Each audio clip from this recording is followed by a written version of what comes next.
อาจารย์ขาลงศูนย์ม่วนเจ้าพ่อพระลานชัยนะคะช่วงนี้จัดให้พิเศษด้านหน้าเวทีสำหรับคนมักมวนมักเซินกันแล้วกันในช่วงนี้ค่ะ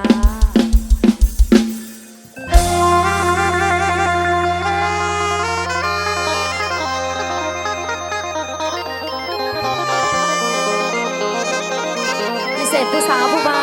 บัดกอกเฮาสกุลสกุลนะคะ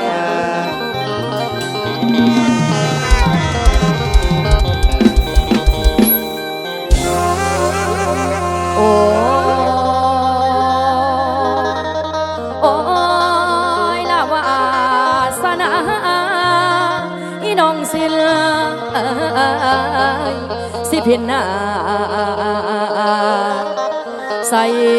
ผู้ใดโอ้ยเด้อละแฟนโอ้ยนาโอ้ยน้อละมือนึงนั่งยืนให้อยู่ริมบึงพาลานชายบ่อนน้ำอ้อมก่อแกงไปเบิดแห้งบ่พอสู้มายืนให้อยู่นอกบึงแสนลำพึงย่อเมื่อไหวสามทีกราบเจ้าพ่อละแม่นเจ้าได้ยินบ่อีนางกอดเขาให้หาเจ้าอยู่ล้อบึงฝากไปถึงไผคนนั้นให้ดลใจเด้อเจ้าพ่อละอยู่ฝ่าสุดดินต่อละได้ยินเสียงนอกกูกเอิญโอ้ยเชิญให้อายแม่นละเต้าคืนโอ้ยเชิญให้อายแม่นละเต้าคืนโอ้ยเด้อละแฟนโอ้ยนาโอ้ยนอลันนาเจ้าไปอาจารย์นักดนตรีเฮาเจ้าไป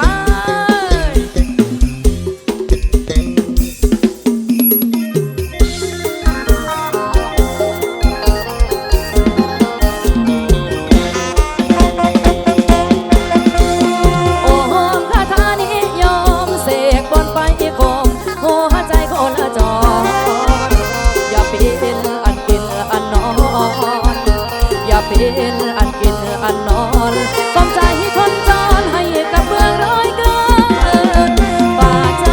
กับเสียงลำเพลินสาวเมืองร้อยเกินลูกพ่อพระลานชัยเสียงนี้ไม่ใช่เสียงไผ่แต่ไอ้นั้นไอ้ส่งตามสายลมช้าช้า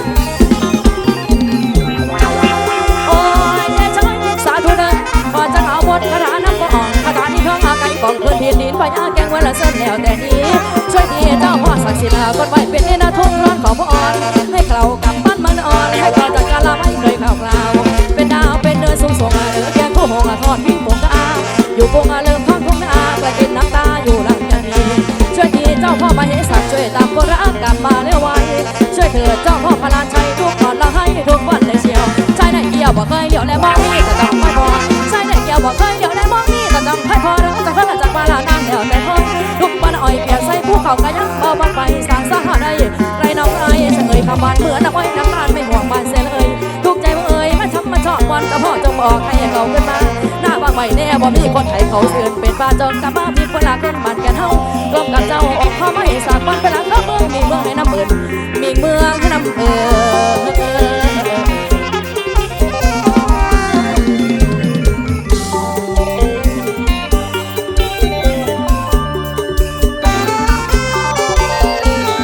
ผู้สาวผู้บ่าวก่อน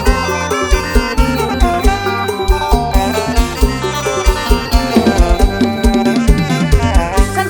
คอยรู้ไหมฉันคอยรู้บ้างคนหลังเขาคอยตะวันลอยจากขอบฟ้าสุเมฆน้องน้อยแค่คู่ยามเย็นท้องฟ้าเป็นมองเห็นฉันสีกลางตาลอยไปเป็นอยู่ตั้งแดนแสนปวดหัวใจเดินไปลงไหลพบสาวใหม่หนึ่งในสยามโบราณน้อยรอคอยทุกชั่วโมงยามฟ้าสีครามเมื่อยามเย็นละเป็นใจลอยลอยช้าช้าช้าตาวัดคอยจะกระสือลอยลอยไกลพร้อมใจ กันดีพี่นี่จากน้องสิหวดพอบ่นอเสียงผ้าดอกเอาให้เสียงกาลาตกใจปังมันว่าไม่ใช่มาเดินจะเดินหน้าหรือว่าจะนั่งเพื่อนพี่สั่งมาสังเกตหัวใจนี่นอคิดถึงคนเป็นเมื่อจากเห็นจะไปหาก็อายแต่วันแล้วยังไม่ไกลไม่สลายคนลังยังคอย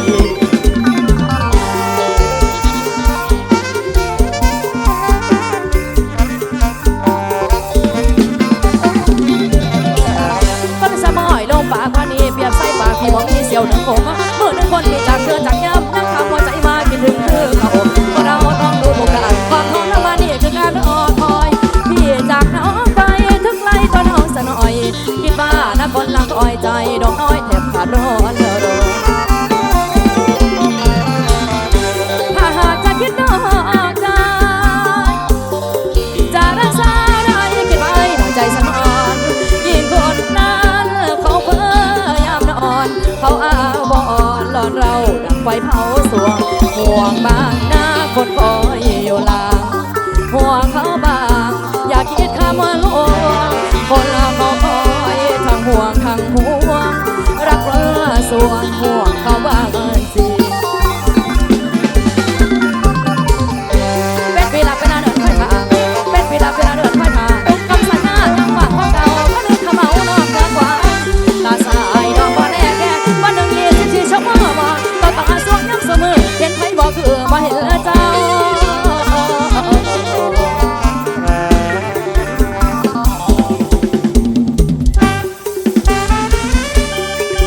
วันนี้ขอให้เจ้าภาพจงเจริญนะคะพี่น้องมาฟังลำมือนี่ขอให้มีความสุขสุขสมบูรณ์ค่ะเจ้าผู้บ่าวหน้าเวทีเจ้า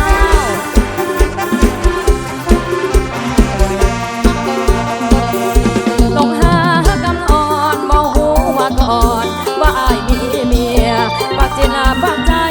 หากก่อนละเมาหัวมัวปากกาที่สวงสิบ่ทาน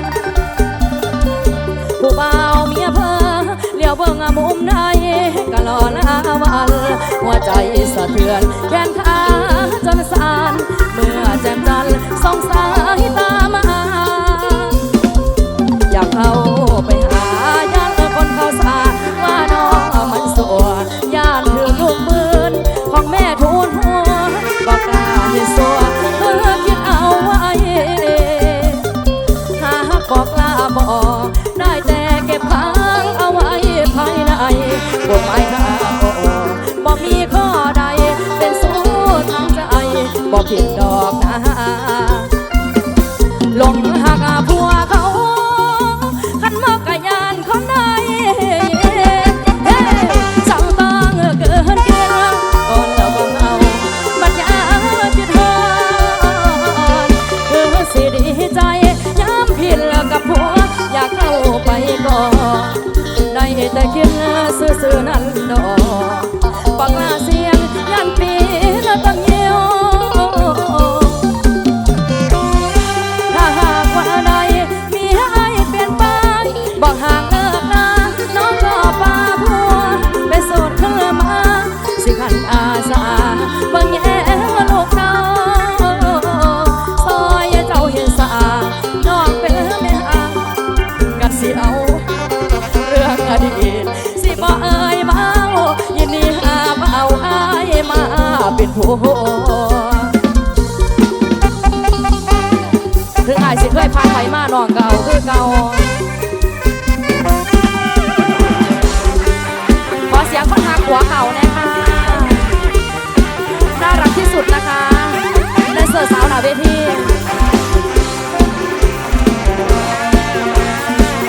ลมหักผัวเขาขันพ่อกะยานคนใด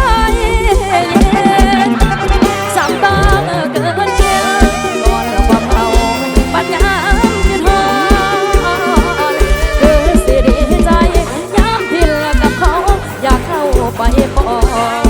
ได้แต่คิดซื่อๆนั่นละดอกบอกลาเสียงยันปีละต้นเงี้ยวถ้าหากว่าใดมีให้เปลี่ยนไปบอกห่างเลิกลาน้องก็ป้าผัวเป็นโสดขึ้นมาสิขันอาสาบางแง่ลูกเก่า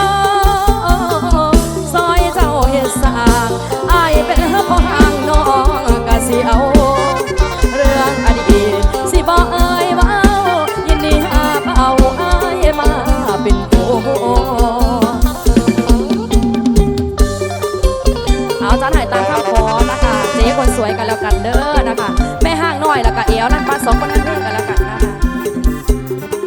ขอบคุณค่ะ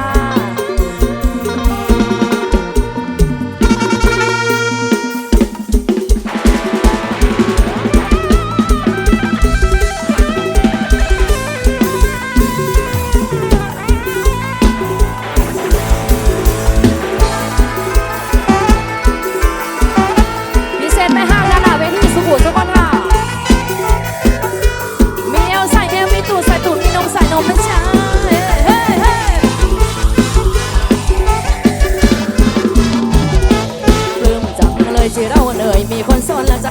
แต่ไม่ไหวกระว่ากระบวนละหมดใจจริงเนาะก็เฮาเป็นแม่หักน้อยก็ปอดไอ้ซอยคืออ้อยกาก็กันเลยอกหักสิเนาะบอกลาเวใจอ้อยในตัวเองแม่ห้างจังจึงไงแต่คงสงสารไป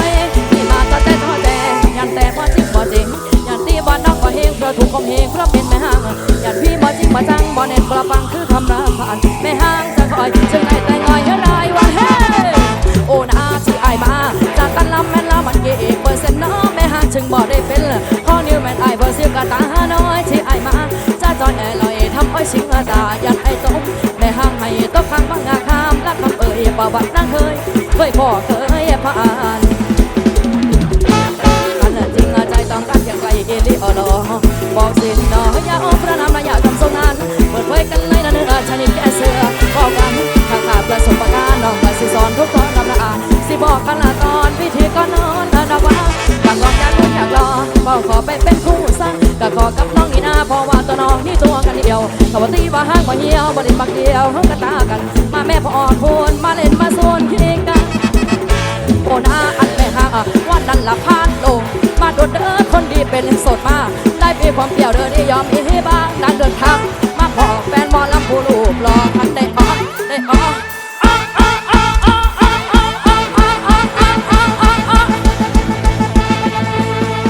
แดนเซอร์จ๋าเรียงหน้ากระดานมากันนะเอลดีบ่นอลูกสาวลาแดนนี่เนาะ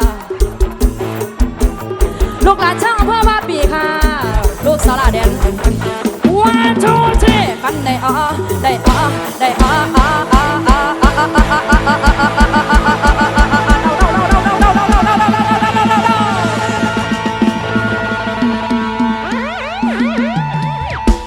นกหน้าเวทีกระสูว่าควายได้นกone two three กันได้ออได้ออได้ออ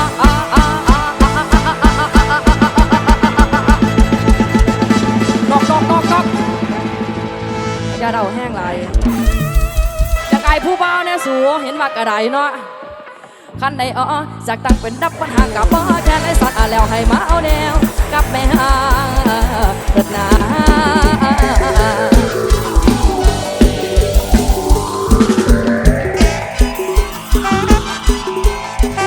อยากลองอยากลุ้นอยากลองพ่อก็เป็นคู่ซะก็ขอกับน้องนี่นาเพราะว่าตัวน้องนี่ตัวกันเดียวถ้าวันนี้มาห้างมาเหี่ยวมาเล่นบักเลี้ยวกันตากันมาแม่พ่อพูนมาเล่นบักซูนพี่กันมา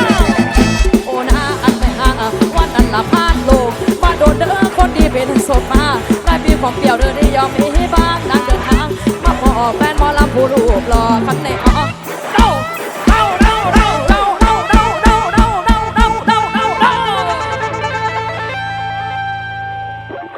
คุณเห็นผู้เบาคือเดาแห้งแค่เนาะอยากอายเขาแน่บ้านเดียวกันเด้อสัวคันใดจากตั้งเป็นนับปัญหากับพ่อแค่และสะอาแล้วให้มาเอาแนวกับแม่เกิดนา